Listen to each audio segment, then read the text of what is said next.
Hi everyone, Gian here. Our Bible verse for today is all about Genesis 15:5. And he brought him outside and said, "Look towards heaven and number the stars.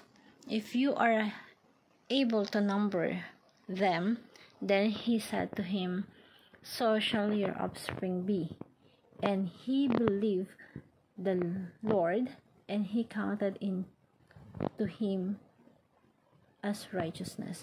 So, yung Bible verse po na to is patungkol po sa usapan ni God at ni Abraham.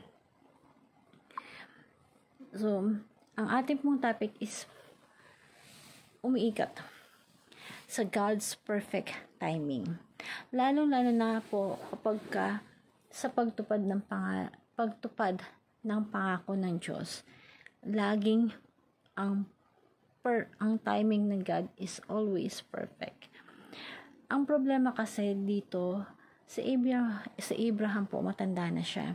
So parang hindi niya lubos maisip kung paano mangyayari yung pangako ng Diyos sa kanya na you will become the nations.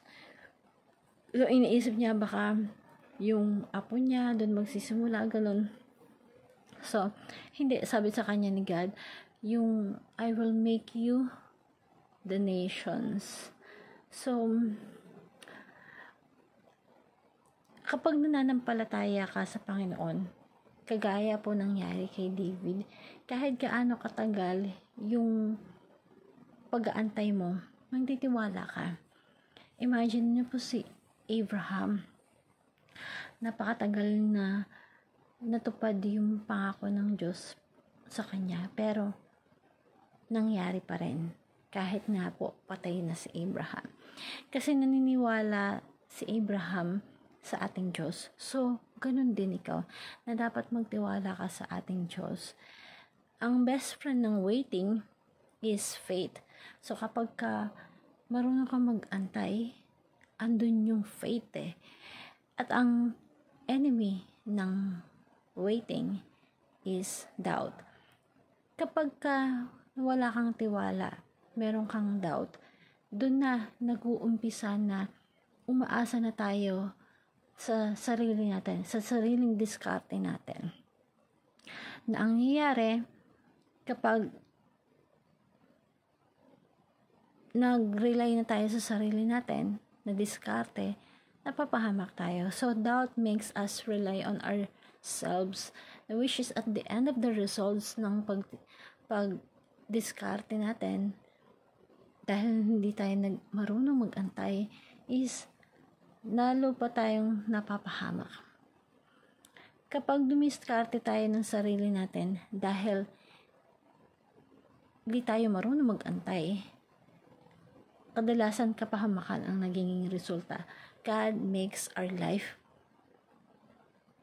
in its time, in God's way and in His time. So, napaka-importante na magtiwalaan mo na God makes our life more beautiful in its time. And God has a way on its own, His time.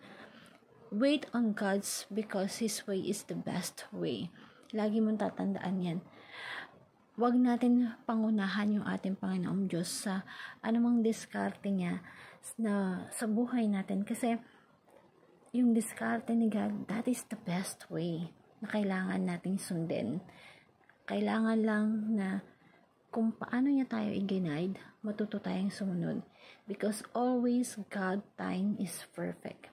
Ang ating topic is patungkol yan sa perfect timing, na kung saan is nananampalataya tayo sa pangako ng ating Diyos. Hindi natin pwedeng ipilit kung ano yung sariling diskarte natin.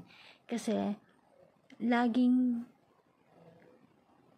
mong tatandaan, in God's will, lahat nangyayari in God's will. So, gusto ko lang po na i-share sa inyo tong magandang prayer po na ito, na kung saan is tayo'y lumapit sa ating Panginoon Diyos, magpakumbaba ka na handa ka mapagkatiwalaan siya. You have to wait God's because His way is always the best way. You have to wait on God because His timing is always the perfect timing. And you have to wait God because His purpose is eternal. So, may mga dahilan pala. Minsan kasi pag gumagawa tayo ng sarili na nating diskarte, pansarili lang natin pang madalian.